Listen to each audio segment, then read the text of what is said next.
Good evening, everyone. My name is Ina Chatterjee, and today I'll be presenting a forensic case study under the Budding Forensics Club's Criminalistic Chronicles series. Our topic is one of the most disturbing and psychologically complex serial crime cases in British history, the Moore's murder case. This case not only horrified the nation in the 1960s, but it reshaped the future of forensic investigation, media ethics, and criminal profiling in the UK. The Moore's murder case, a forensic case study analysis. The Moore's murders refer to a series of brutal kidnappings, sexual assaults, and murders of children and teenagers carried out by Anne Brady and Myra Hindley between 1963 and 1965. These crimes became infamous for their sadism, psychological complexity, and the forensic challenges they posed. The case still stands as one of the darkest chapters in British criminal history. Next slide, please.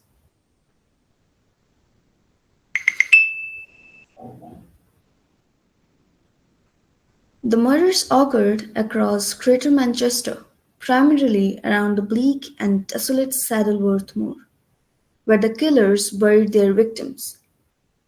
Anne Brady, born as Anne Stewart in Glasgow in 1938. Brady's early life was marked by neglect and unstable foster placements, early delinquency and petty crime, alcoholism, a deep fascination with Nazism, especially Mein Kampf, sadistic literature, particularly the works of Marquis de Sade, and an obsession with domination, power, and cruelty.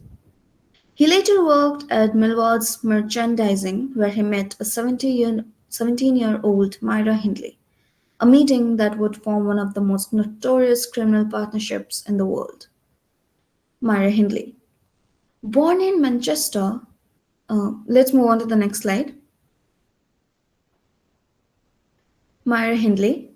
Born in Manchester, Hindley was outwardly quiet, polite, and seemingly ordinary. However, once involved with Brady, she fell completely under his psychological influence. Her role included luring victims, driving the van, participating in planning and abductions, photographing and recording victims, helping dispose of bodies on the moor. Together, they created a chilling sadistic duo. Where Brady conceptualized the killings, Hindley enabled them through trust building and manipulation. Their co offending dynamic became a major subject in later criminal psychology research. Let's move on to the next slide. Across 2 years, five young victims aged 10 to 17 were abducted, assaulted, murdered, and buried. Pauline Reed, 16 years old, was murdered in 1963, lured by Hindley while on her way to a dance. John Kilbright, 12 years old, also murdered in 1963, abducted from Ashton-under-Lyne Market, promised a ride home. Keith Bennett, 12 years old, murdered in 1964, disappeared while visiting his grandmother. His body was never found. Leslie Ann Downey, 10 years old, 1964, kidnapped from a fairground, tortured. An audio tape captured her final moments, one of the most harrowing evidences in UK history. Edward Evans, 17 years old, murdered in 1965. Murdered in Brady and Hindley's home, witnessed by Hindley's brother in law, David Smith, which finally exposed the killers. Let's move on to the next slide. Brady and Hindley operated through a disturbing combination of planning, manipulation, and opportunism. Hindley acted as the lure, using her calm appearance to build trust. Brady executed the assaults, taking photographs, recordings, and treating murder like a ritual. Their cruelty escalated with each victim. There was use of maps. Brady kept detailed maps of Saddleworth Moor, marking isolated spots. These maps later became crucial forensic evidence linking him to burial sites. The Saddleworth Moor was chosen because it offered complete isolation. easy digging due to soft peat soil, no witnesses, and acidic soil that preserved bodies for decades. The peat slowed decomposition, allowing forensic anthropologists to recover unusually well preserved remains. Brady's and Hindley's crimes were like a psychological ritual. Brady often photographed burial locations like trophies. The repetition of burial patterns helped investigators later reconstruct the timeline with accuracy. Let's move on to the next slide.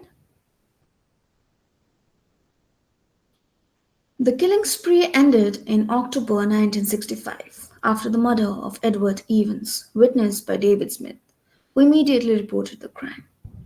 The trial began in April of 1966. The verdict delivered in 6th May 1966. Both Brady and Hindley were found guilty, sentenced to life imprisonment. The death penalty had been abolished only 1 year earlier, meaning they narrowly escaped execution. If we look at the post conviction behavior, Hindley filed multiple appeals claiming reformation, though all were rejected. Brady remained remorseless, manipulative, and uncooperative. In 1985, they confessed to additional crimes. Both confessed to two more murders, Pauline Reed and Keith Bennett, providing long delayed closure to some families. However, Keith Bennett's body remains undiscovered even today, even after multiple attempts by various agencies and volunteers. His body has never been found. If we look at their deaths, Myra Hindley died in 2002, age 60, from respiratory failure in prison. And Brady died in 2017, aged 79, in a high security psychiatric hospital. He refused till death to reveal the location of Keith Bennett's body, a final act of cruelty. Some important evidences were the red suitcase and the secret tape. Police discovered a locker key belonging to Hindley. Inside a red suitcase, investigators found photographs, Brady's sadistic writings, and the audio tape of Leslie Ann Downey. The tape was so disturbing that seasoned officers couldn't listen to it in a single sitting. There was also a chilling photographic evidence. The most famous image, police found a photograph of Hindley casually posing on Saddleworth Moor. As you can see in the background of this slide, forensic geologists later analyzed soil composition, vegetation pattern, slope, and terrain. They concluded she was standing directly over to very close to John Kilbride's grave. This single photo became one of the strongest non-verbal forensic clues in the case. Now let's take a look at the forensic aspects. The Morse murders became a benchmark case for interdisciplinary forensic science. Forensic pathology focused on cause of death, asphyxia indicators, blunt force trauma, post-mortem changes. Forensic anthropology especially vital because remains were skeletal. Experts reconstructed age, sex, stature, trauma patterns, and preservation due to peat mummification. Forensic geology and soil analysis. Soil from spades, boots, and vehicles matched the unique peat composition of Saddleworth Moor. Forensic entomology. Insect activity helped estimate post-mortem interval (PMI) even after decades. Forensic audio analysis. The Downey tape underwent spectrographic analysis, voice comparison, background noise analysis, enhancement and authentication. GIS mapping and aerial photography used in reinvestigations to identify vegetation anomalies, soil disturbances, burial patterns, hidden terrain features, DNA analysis, mitochondrial DNA, one of the earliest uses in UK cold cases helping confirm victim identities. This case remains a defining example of forensic physics, chemistry, biology, geology, anthropology, and behavioral science come together to reconstruct long buried crimes. With this, I conclude my part of the presentation. At its core, this isn't just a forensic case, it's a reminder of 5 young lives lost. May their stories continue to motivate us to pursue truth and justice through science. Thank you for your attention. The next set of slides will now be presented by Aditya sir. Over to you, sir. Thank you so much, Hena. A very good evening to everyone present here. Today, I, Aditya Prasad, the Secretary of Research and Development Team, Budding Forensic Club, would like to present regarding the forensic aspects and the role of media which was involved in this case, the Moose murder case, under the initiative of BFC under Criminalistic Chronicles of this week. So, as discussed earlier by Ina, we came up and we discovered what really happened in the Moose murder. So now we move on to the forensic aspects of the Moose murder case. Next slide, please. The forensic aspects covers a huge realm in this case, as Moose murder case is arguably the most remarkable and multidisciplinary part of the entire investigation. Unlike typical homicide cases which takes place where bodies are recovered quickly and evidence is fresh, in this particular case, it was just opposite. The harsh, acidic, peat-rich soil of Saddleworth Moor created extremely challenging conditions for recovery. Soft tissues degraded rapidly, bones were often stained and were in damaged condition, and the remote environment made the investigator felt very difficult to investigate each and every case.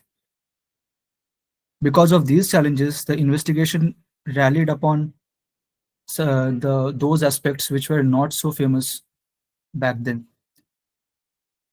Another aspects of forensic was very famous in this case, that is forensic pathology. Forensic pathology was absolutely central to understanding how the victims died. When remains were recovered, pathologists encountered a spectrum of decomposition from partial to mummified bodies that too were collected. Their objectives included determining the cause of death, which mainly pointed toward asphyxia, either through strangulation or through uh, forcefully smothering, we can say. In other victims, there were indications of blunt force also, suggest, which suggested that it was a violent assault by the killer. Where soft tissue survived, pathologists examined it for signs of sexual assault too, which was a deeply troubling theme across several cases. A very important point which the pathologists they mentioned was the involvement of the entomology aspect as well. Another aspect which was being covered in this case was anthropology. As the remains of several victims were skeletal, forensic anthropology becomes vital and it becomes a very vital aspect as well.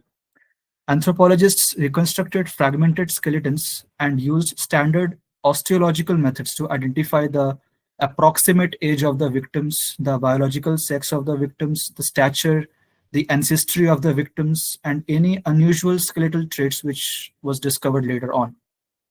This information allowed investigators to match remains with known missing children. They also studied taphonomic processes as well. The taphonomy looks how environmental factors such as soil acidity, moisture, and the uh, plant remains, the animal remains, and weather affects the decomposition pattern. Next slide, please.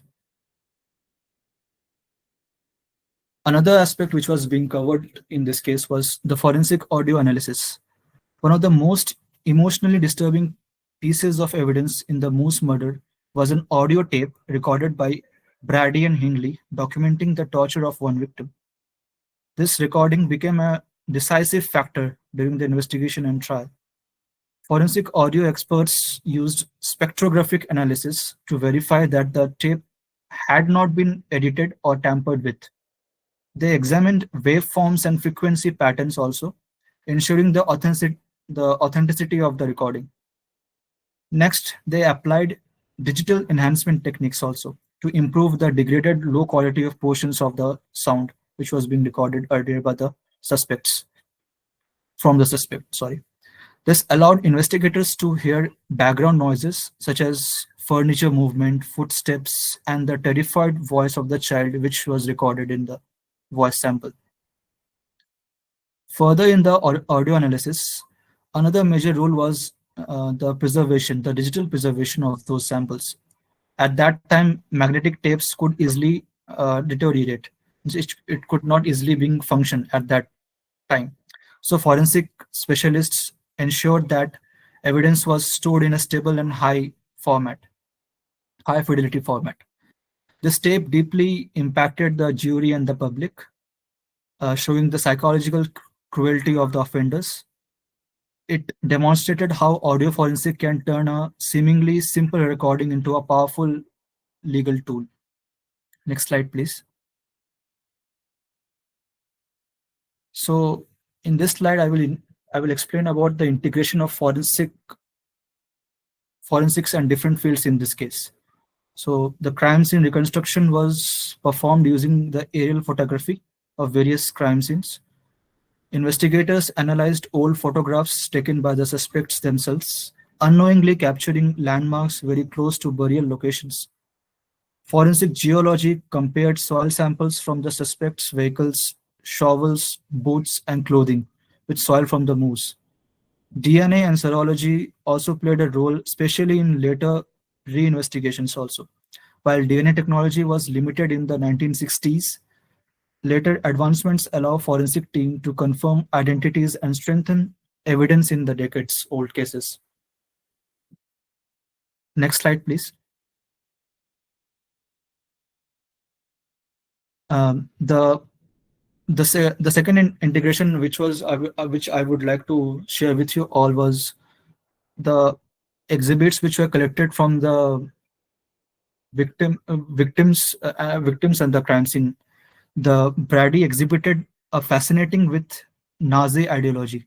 The Brady, who was the criminal, he was being uh, he was being interviewed, and he gave he gave his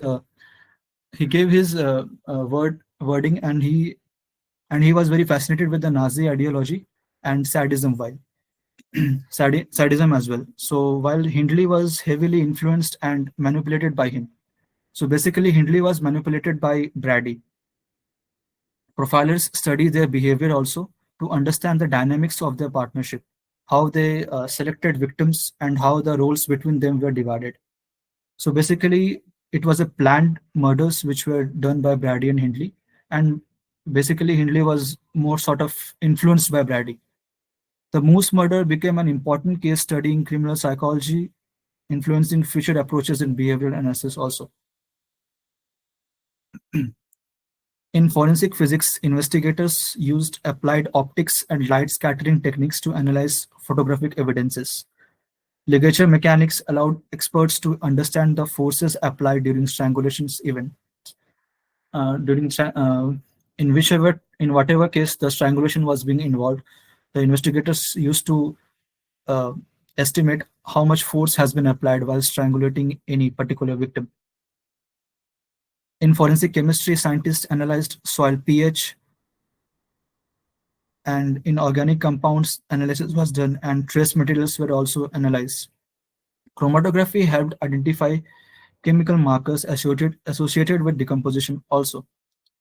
These expanded tools highlight the flexibility of modern forensic science too. Next slide. Yeah. So now I will be discussing regarding the media impact, what it made on this case. What was the role of media on this case? The Moose murders generated intense media attention from the 1960s onwards, from when the this criminal activities was on peak and it initiated. So the headlines such as the teenager found murdered on the Moose dominated the newspapers during those time. In 1987, widespread coverage surrounded the discovery of Pauline Reed's remains after 24 years. He was one of the victims of these murders. And in 2017, the death of Ian Brady renewed discussions about this case, particularly the unresolved disappearance of Bennett, whose body has still never been found. Each stage of renewed media attention kept the case alive in the public consciousness. And intersected closely with development in forensic science as well.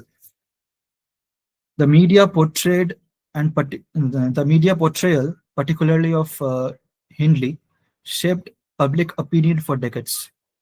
She became a symbol of evil in British culture, more so than many male serial killers which were during those days in that era. She was known as the evil of British culture as well. This sparked discussions around gender, criminal behavior, and the ethics of media sensationalism. Also, the case also raised ethical questions about releasing disturbing evidences, especially the audio tape and the audio which was being recorded by the by the culprits, which was very disturbing, and it created a kind of public outrage, and public expectations were bit more from the media to sort of focus on the victim more. But the media, I would say, it failed on that aspect. And about public expectation, the media could have been more sincere on that. But the media too played a very important role in the forensic certainty and justice delivery system in this particular case. So with this all, I would like to end my words on this case. Thank you so much all, and I would like to hand over to Rutuja for further proceedings. Thank you.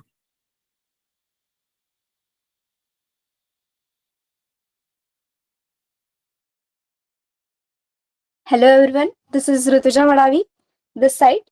Uh, as the PPT or this case study analysis of Moore's murder is very well presented by Aditya sir and Ina. So, and the content was provided by our academic team of Budding Forensic Club. So, to wind up this session, I would like to conduct a small Q&A session with you all.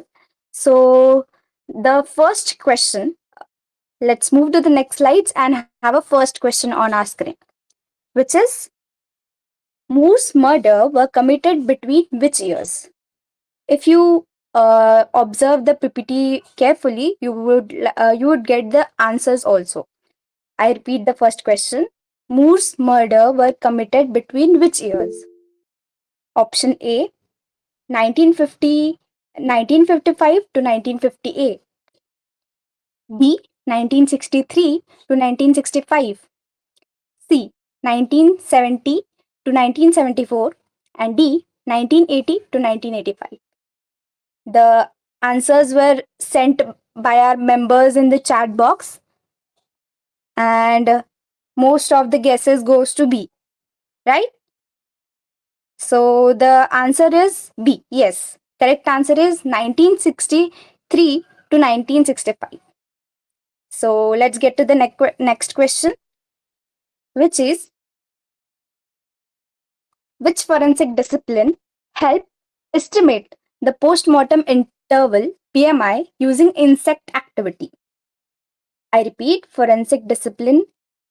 forensic discipline helped estimate the post-mortem interval PMI using insect activity? Option A, forensic geology, forensic pathology, forensic anthropology, and forensic entomology.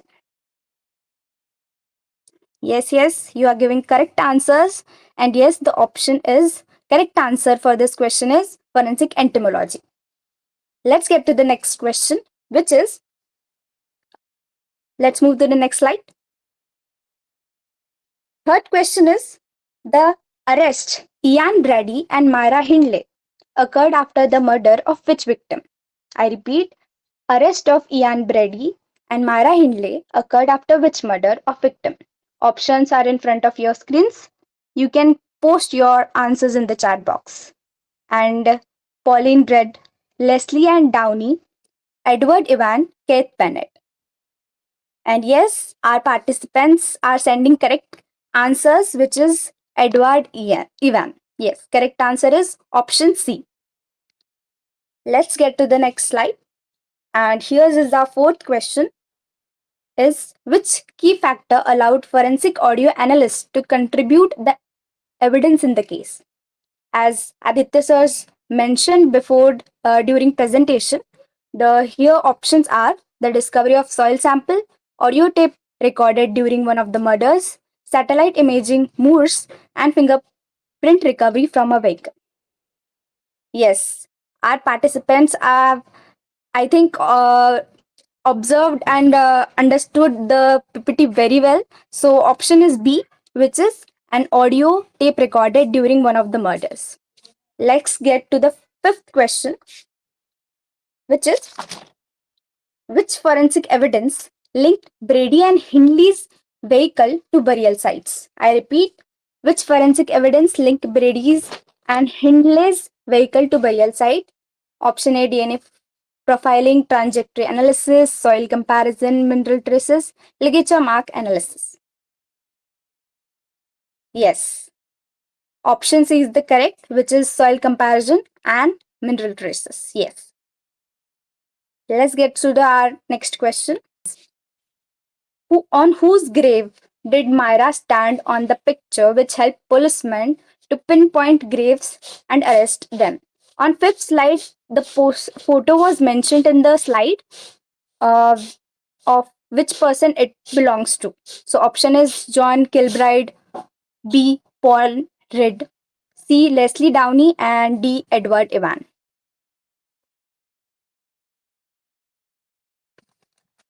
So yes, you are posting correct answers, which is A. John Kilbride. Yes. So our here is our last questions. Let's move to the next slide with our last question, which is whose body still not been discovered? I repeat, whose body has still not been discovered? Options are Kate Bennett, Pauline Red, Leslie and Downey, Edward Evan.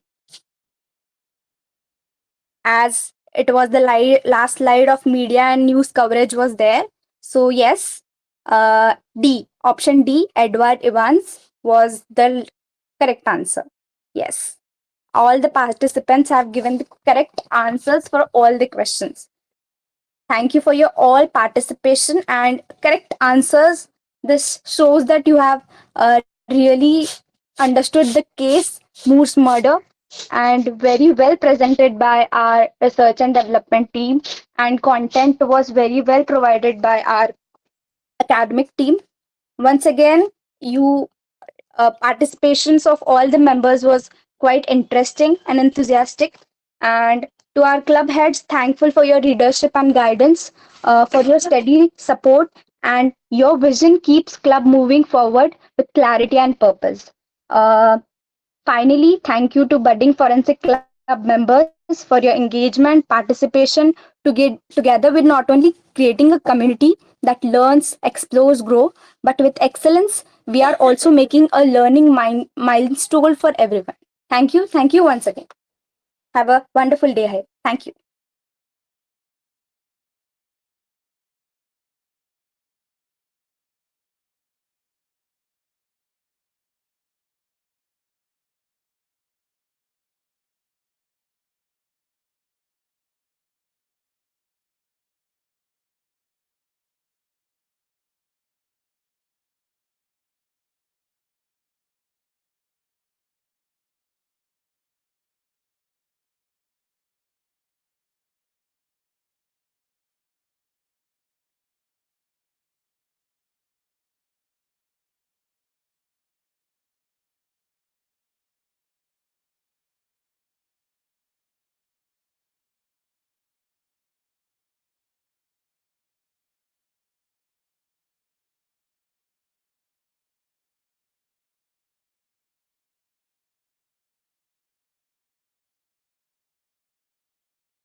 Yeah, first of all, I want to thank all the team and research team and the academic team.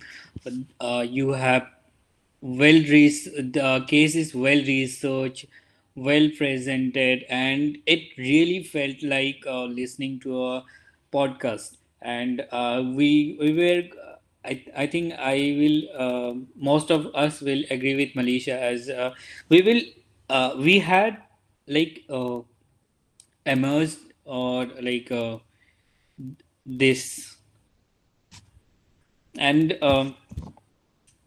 thing is कि the way you have presented it, it was like it was getting better. Previously it was good, but this time it is better.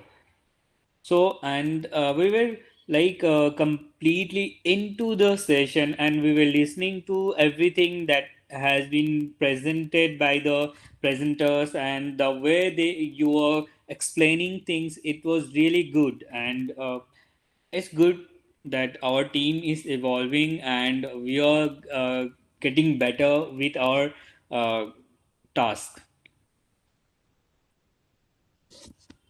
Thank you, everyone, and we will discuss if there anything. Anything that we can improve in our next session, we will discuss in another meeting. But this time the case was well researched, well presented, and the everything was good from my perspective.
Ma'am, I would like to add one more point.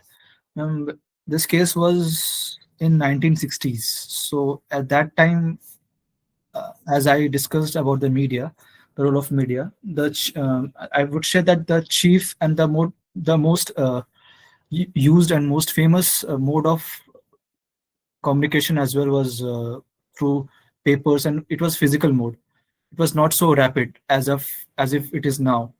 It was not so rapid by then, so the news can't be spread so rapidly, and the what to say, uh, the information of these crimes which was there at those days was not been widespread as much quickly as we would want. So these crimes becomes a very disturbing to matlab, what to say, this the the role of media plays a very important in this such cases as well, because hello, am I audible? Yeah, yes ma'am. So during those days the newspapers were there, so the informations were not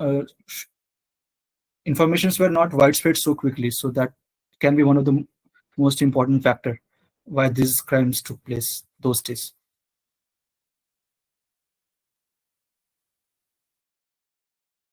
Ma'am, I just read a strange fact while I was researching this case. Most of us may have heard about Fred and Rose West. They're another serial killer couple. And Myra and Rose West were actually in the same prison, and they formed a strange friendship while they were in the same prison. It's not on the topic of media, but it's just a trivia that I read, and I would like to just tell it to everyone. It's a very strange thing that two of the most horrifying and evil women in British history were actually friends in the same prison, and they had similar crime sprees.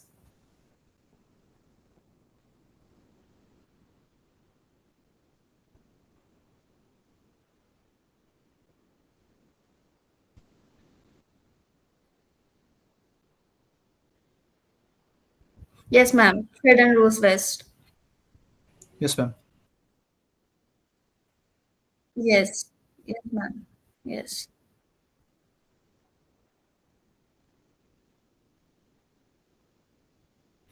Ma'am, and in this case, Myra Hindley was sort of, she was inspired by Ian Brady, as Ian Brady was from a Nazi background, as he was as Ian himself was inspired from a Nazi background and Nazi thinking. Yeah. So We sort also of mentioned in he our PPT about him being inspired by the book Mein Kampf and the works of Mark de Sade, as Sir I'm s- explained. I'm so can we say that Ian Brady, he brainwashed Myra Hindley, which led which led this kind of situation in her mind, and she committed the crimes.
I think that it's a case of grooming because Myra was 17 when she met Ian.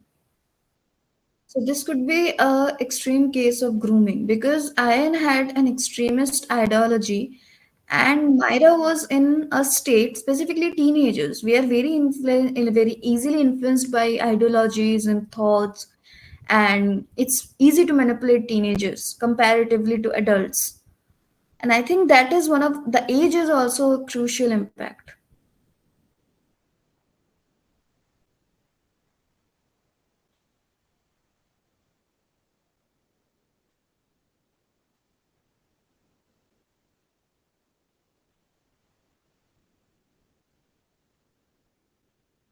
Yes, ma'am. Sorry to interrupt, ma'am. Even I was thinking about that, that Ayan was the one who committed most of the crimes. Like he was the one who had bigger impact in the crimes and issues and stuff he created. But Myra was the one who was mostly portrayed as the most evil person because generally in our society, it's not very acceptable of a woman to do crimes or be evil. So when they found a woman to do like who committed a crime and who is actually evil, it was more of a shock to the society at that time and even in our time also. And that's why her portrayal in the media was very more sensationalized. I think so.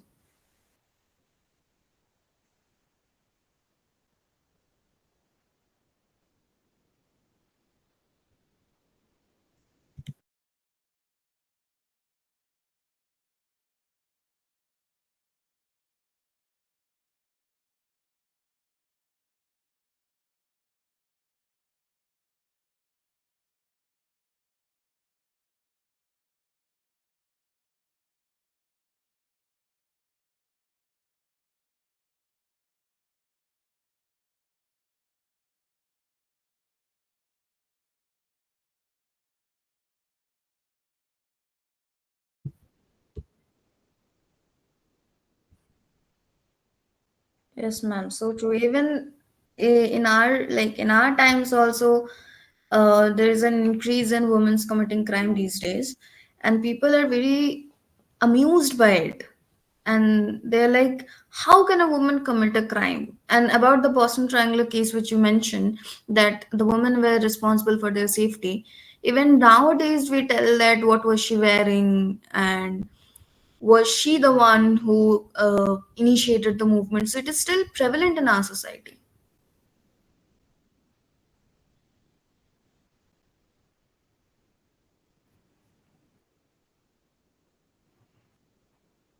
Uh,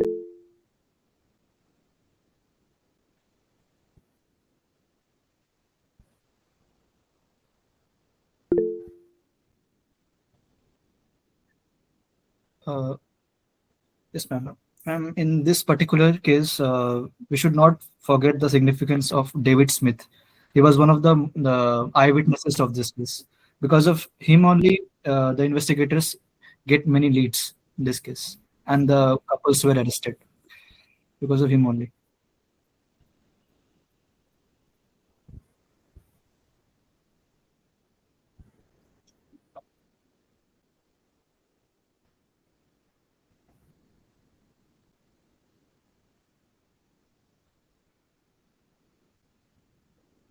Yes, ma'am.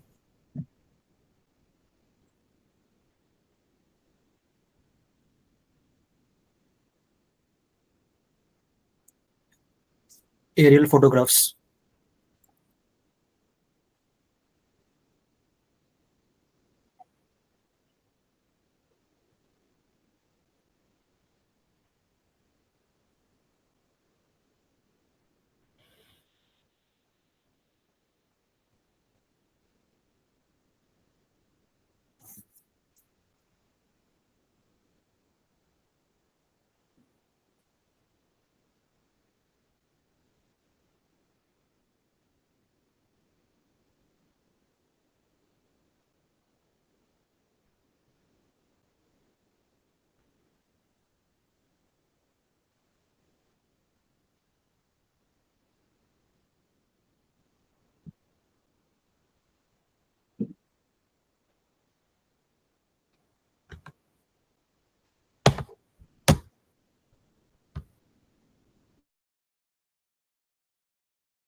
And ma'am, one more thing. The in the question answer session, the last question's answer was Keith Bennett, not Edward. So that's the correction. Yeah, Yes, ma'am. Keith Bennett's yeah. body has still not been found. And there are still searches, people can go on YouTube and they can search about him. And there are still searches being conducted at Saddleworth Moor using aerial photography, using body dogs, and various volunteers. Ma'am, the last search was done in the year 2022.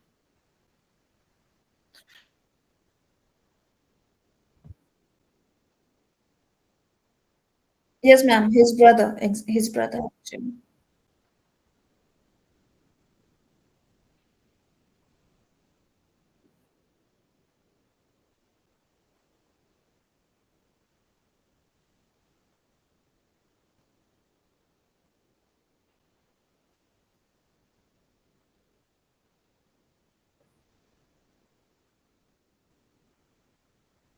Sure, ma'am. Sure, ma'am.